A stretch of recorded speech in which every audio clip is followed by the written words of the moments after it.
professor.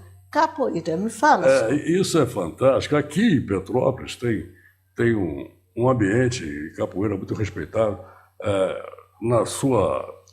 A capoeira é multifacetada, né? Uhum. Ela, basicamente, ela tem como referência a luta e deve ser feita dessa maneira, sem movimentação desperdiçada como fazem, que aí não é nada.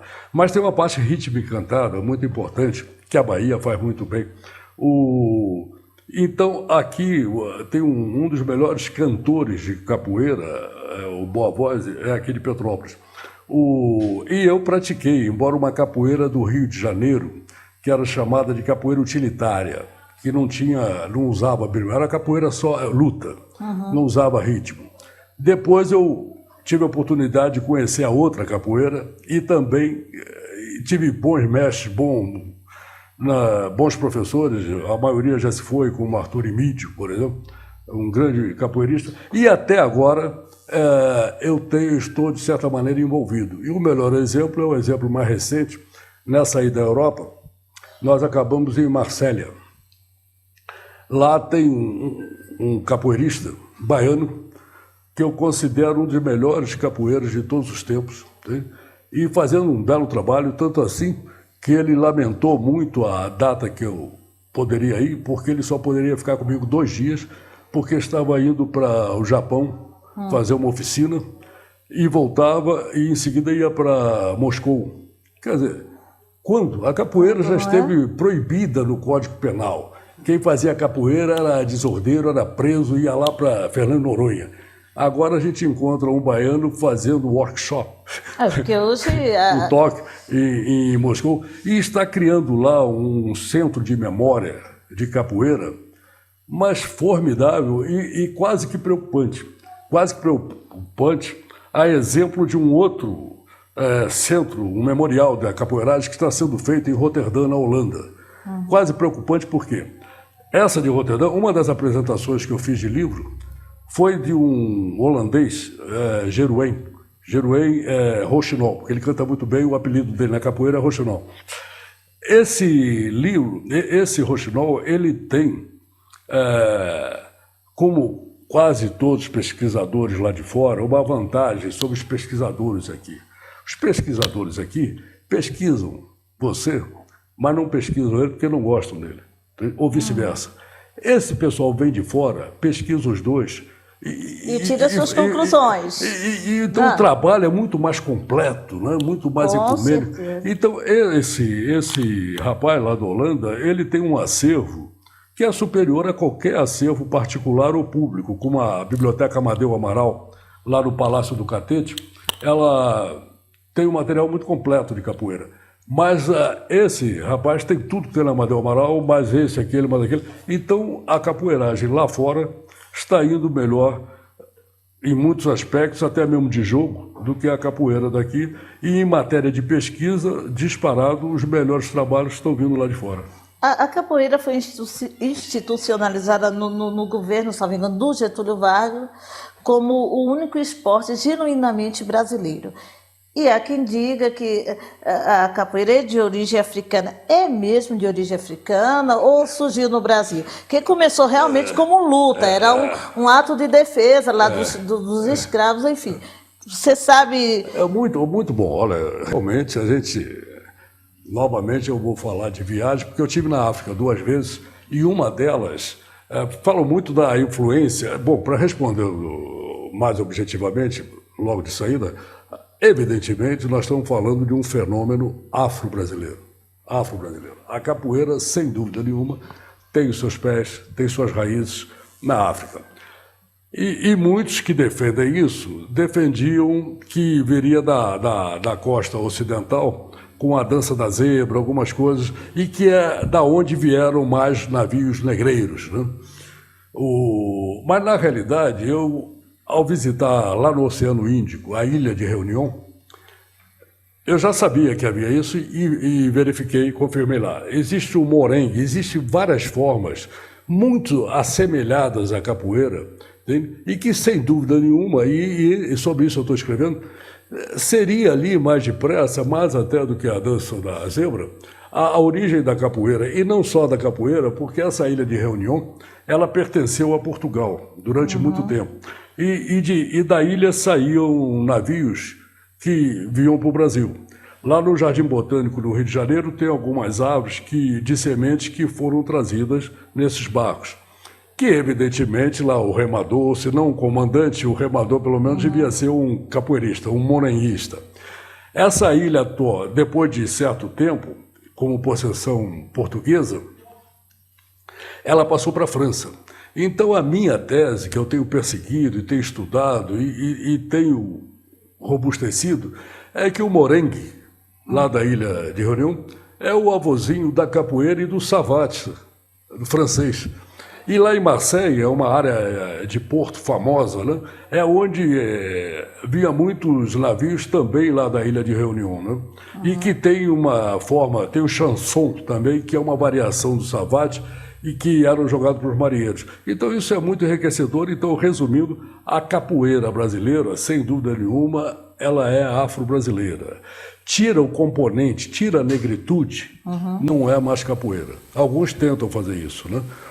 Então, por isso a minha admiração, primeiro pela capoeira luta, que eu aprendi lá no Rio de Janeiro, e depois com a capoeira de Angola, que realmente é que mais se aproxima da verdadeira capoeira como era muito bem praticada antigamente. Atualmente tem várias tendências, capoeira contemporânea, capoeira isso, capoeira aquilo, que já virando mais uma situação de circo e já fugindo do que é mais importante. Capoeira no seu quadro total de excelência, né? Esse livro, né, que me trouxe aqui, o Marraio do Rei, eu fui lançar em Lisboa, mas por pura coincidência acabei lançando em Paris.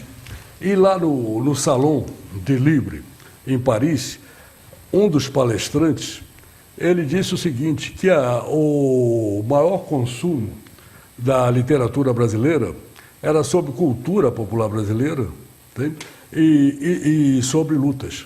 Mas solta aí essa imagem que a gente tem de livros do André e você vai comentando, André, por favor. Esse foi o primeiro livro e eu ainda, sem conhecer muito o mundo gráfico, fiz um livro enorme, são 500 páginas. Nossa. Mas é um livro bastante completo para a época, né? Depois disso eu já escrevi mais 4 livros, sendo um deles já está em francês. E estou escrevendo um outro agora para também ser lançado na França o ano que vem.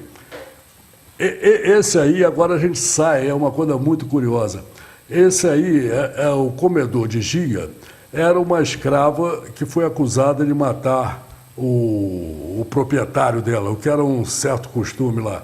E houve um julgamento muito demorado. Esse Pedrinho dos Santos é um historiador sergipano formidável, que meu contato com ele toma conta de uma parte da biblioteca lá, que é muito valiosa.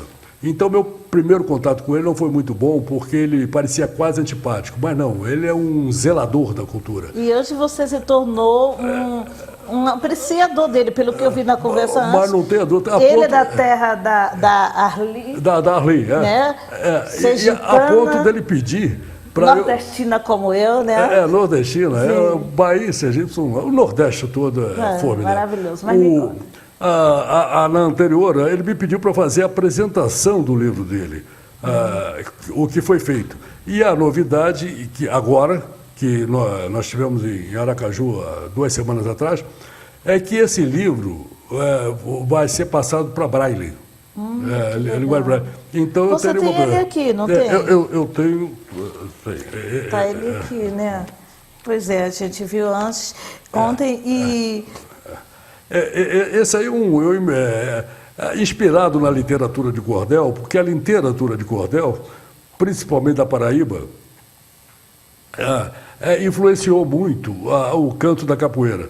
Então aí eu inventei um livrinho pequeno esse, em forma de trovas portuguesas, falando da origem da capoeira no Rio de Janeiro, na Bahia, no Brasil e no mundo. E esse livro já está em francês. Tá certo. Pode correr com as imagens, Douglas, porque eu quero falar desse seu último livro que você lançou agora recentemente na França. Essa é a versão francesa do cordel. Pode passar? Pode passar. Douglas, por favor, tem mais imagens ou só tem aquela última? Esse é o Marraio, que esse eu fiz uma montagem, porque no Marraio eu faço, lá pelas tantas, através de um personagem, né, duas analogias curiosas. Uma é do biju das ruas de Aracaju com crepe das ruas de Paris. E a outra é uma analogia entre um conto que é uma conversa em vários bares do Rio de Janeiro, e esse Elmo do Horror, que é de um russo, que é também uma conversa, só que através de chat, através da internet. Mas, na realidade, nós tratamos de assuntos assemelhados, e nem poderia ser de outra maneira. Ou seja, a existência, por que a gente nasce, por que a gente morre, o amor. Então, esse aí é que está na ordem do dia. Este livro é o teu último livro, que você relançou, aliás, lançou a segunda edição ampliada agora na França, não é isso? Foi uma coincidência, foi lançado lá em Paris, lá no Salão do Livro. E em Portugal, uma coisa simbólica, mas o que eu mais fiz foi deixar lá em livrarias, como aqui, diga-se de passagem, em Petrópolis. A minha ideia é colocar esses livros não em livraria, mas nas universidades e bibliotecas. Quem quiser comprar, aí a exclusividade é com o meu querido amigo Carlos Alberto, da Toca dos Vinícius. Toca do Vinícius. Na rua Vinícius de Moraes, lá em Ipanema. Lá em Ipanema. E aqui, para comprar só lá, não é? E através de contato, de e-mail, essas coisas, as pessoas podem conseguirem também? Através da internet, a Toca do Vinícius faz essa transação. Mas aqui estará nas bibliotecas, que é uma boa maneira da pessoa ou ler e ficar conhecendo, ou se quiser mais, aí vai na Toca do Vinícius. Com certeza. Que o ideal é ir pessoalmente lá na Toca do Vinícius, porque esse Carlos Alberto, ele respondeu no Céu é o Limite sobre o Vinícius de Moraes. Entraram num acordo com ele, porque ele não errava nunca. Então ele já estava passando os limites. E com dinheiro ele comprou e montou essa Toca do Vinícius, que na realidade é um templo de bossa nova. Quem quer saber de bossa nova, vai lá. E conversando com ele, então sai dali, professor. Tá certo. A gente teve um tempo precioso e muito enriquecedor. Eu quero te agradecer, André. Eu que agradeço, eu estou aqui maravilhado, não poderia ser melhor. Parabéns pela sua intuição jornalística. Imagina, eu que agradeço, entrevistando jornalista também. Obrigado, Ângelo, muito telespectador, vai dizer que é um caso de apadrinhamento, mas eu estou muito satisfeito de estar aqui, e também a vocês da equipe da televisão, que com muita paciência e muita competência fizeram uma bela filmagem. Obrigado, André. Eu saí, cheguei lá embaixo, tava uma panela de barro e de colher de pau. A gente foi o primeiro angoleiro a subir em um ringue e ganhar.